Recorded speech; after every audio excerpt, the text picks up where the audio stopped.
Hello, welcome, Devil Sniper here, and yes, this is season number 4. This is episode number 1, and oh my god, is it that time again? Transfer time. Oh my days, I love this time of the season. For those who are new to the channel, for those who are new to this actual series, this is the way it works. This is the way it's worked since day 1, season 1. The videos will take a little bit longer to come out, and you're probably thinking, oh, why? Why can't you just bang them out? Well, unfortunately, I like to look at every single player that you guys, my scouts, the club's scouts, the West Ham scouts, provide for me. Because you guys have now got to look at the team, work out where we need to strengthen, what players we would try and bring in. You know, your Lewis Muriels, your El Shawaris, you know, your Agueros, your Neymars, your Messis, they're all a little bit pie in the sky. We don't have the funds to do that, you know. We're West Ham United. We get a very limited budget. It's a very good budget, but mind you, I don't want to piss off DS or DG. You know, we get a very, very good budget. And the way we do this is you guys provide the players.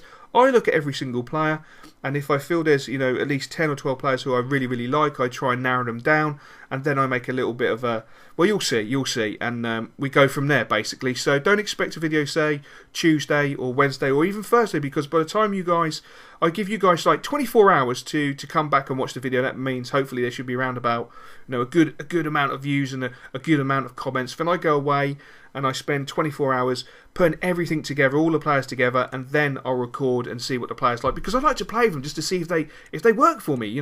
I should have played with Mbaye and I would have known he wouldn't have worked for me, but you guys wanted him, we bought him, and then we done a deal and we bought Bruno Martins, Indian, who's been freaking amazing. I ain't even kidding.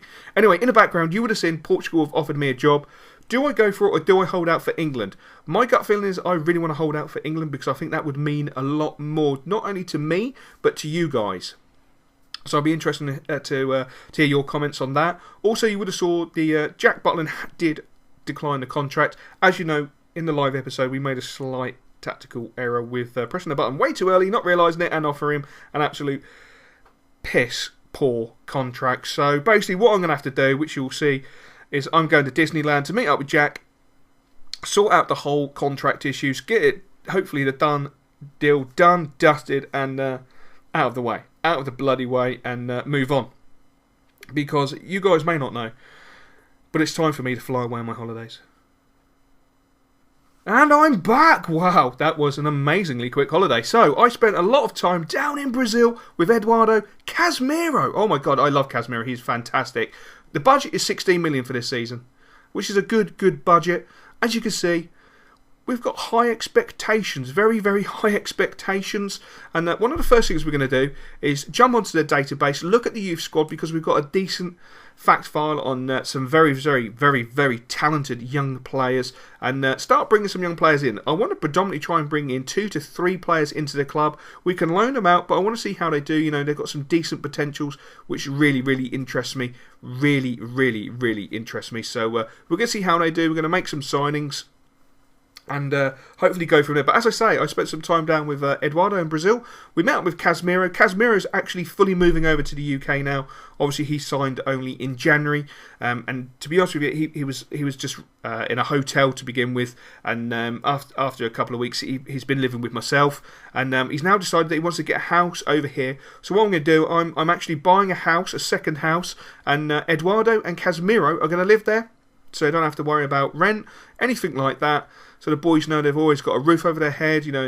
It just makes life a little bit easier for themselves. No heavy commitments, nothing like that. And at the end of the day, the boys come first. My team comes freaking first. There will never be anything that stands in the way of my boys and my team.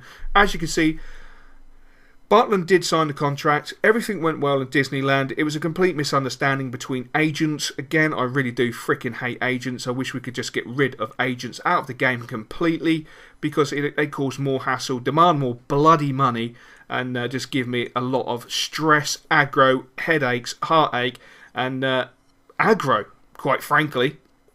So we're going to sort all that out. It's all been done and dusted. And as I say, Casemiro's moving over, Eduardo's moving over, and I forgot to mention, you may have seen that I mentioned it in the last episode that Barcelona were actually putting a package together. Well, they came back to us with 20 million, and to be honest with you, it was it's a joke. It's an absolute joke. There's no way we're considering the actual offer whatsoever because we have a release clause within Filippo's contract, and if you just notice, Filippo's actually hit 83. That is unbelievable. He is just, oh my days, he amazes me every freaking time. But we have a release contract in place. Basically, any offer that comes in, if it triggers the release contract, Filippo is prepared to leave West Ham. But we've made it ridiculous because no one's ever going to trigger it. £95 million. And to be fair, do you know what? That's a snip because he's just such a great talent. Anyway, moving on. I'm signing into the database. And I thought, I would take the time just to have a little look around the free agents just to see if there's anybody spectacular just sitting there waiting to come to West Ham. Because we can now afford to be a little bit more critical on who we pick up because we have such good youth players coming through. I mean, there are so many potential youth players coming through. As you know, we've just signed 3 of them. So we've already added great depth. Yes, a few of them will be going out on loan. But it'll be interesting to see how they do in that first season. I'm hoping for big things. I mean, look at Eduardo. He started off quite slowly. But look at him now. He's only, 17, 18 years old. And he's really progressed into a magnificent player. Probably the best player under 20 currently playing professional football. Not only in the BPL, but probably in the world at this moment in time. And I know that's a huge statement, but I tell you what, the boy's phenomenal. And I get to work with him day in, day out on a training pitch. And I really do enjoy working with him. He's really fantastic. He's a model professional. As you can see, we had an offer from Stoke City for John Guidetti. And I'm not even going to entertain it. I don't particularly want to sell our Swedish goal machine. The lad is phenomenal. Absolutely phenomenal. He just amazes me, absolutely amazes me. I did have a slight hesitation because he beat me on FIFA on PS3, and I was a little bit pissed. But no, I wasn't really going to sell him. I wouldn't be that callous, would I? No, I wouldn't. As you see, I put a ridiculous counter offer in for Nathaniel Klein. It's pie in the sky. He's not going anywhere, to be quite frank.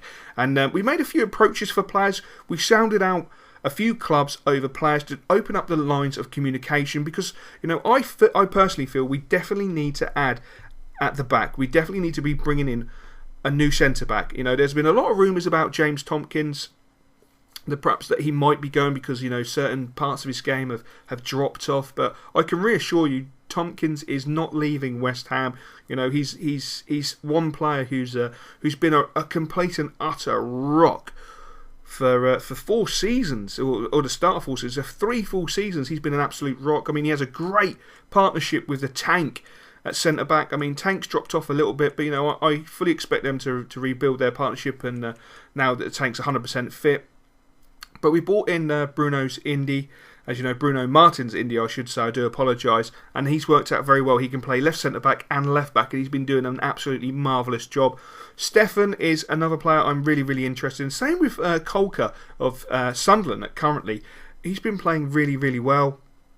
A centre-back that I like because he's powerful. He really is quite a powerful defender. He gets in amongst it. Stefan is the opposite. He is powerful, but he has great touch, great technique, likes to knock the ball about, and I like that. As you know, we like to play that sort of style. Napoli came in and put in a bit of a cheeky offer, considering, Casemiro's only just arrived at the club, growing by 2, I may add, and just celebrated his 23rd birthday, which was an absolute ball. We had a fantastic time. We actually celebrated that in Disney. Myself, Eduardo, even John Guidetti met up, Filippo, a huge number of the players and their families all met up in Disney after contract negotiations were sorted out with our main man, Jack. And we had a great time. As you can see, we have sold a player. The player we bought in last season hasn't really done what I thought. And basically we decided to let him go, get some money, and that way he can get some first-team football away from the club. And, cashing in, I think, £4.5 million is a decent sum of money. It's something we really need. And as you can see, Feyenoord are starting to play hardball. Where they're a little bit more open to discuss, obviously Bruno Martin's Indy, they're sort of now a little bit standoffish with us about Stefan, because obviously they don't want to lose another key player to their team, which is understandable. I wouldn't want to lose a key player to my squad. We guard our great players, we love our superstars and we like to keep them protected. So I can understand why Farnold will be a little bit standoffish. As I say, we haven't opened a communication yet with Sunderland because I don't honestly know what you guys would like to see coming into the club, to be fair. But I am keeping this line of communication open with Farnold just in case, because I think he's quite a decent player. I really like the look of him. I mean, he's young, he's 23 years old. I think he's got good potential. And as you can see, Farnold finally come back to me and say, look, come on, okay, we've had enough now. Give us 12.5 million and you can have him. That's a huge amount of money, and I can't wait to see your comments. And as normal, guys, I will catch you later.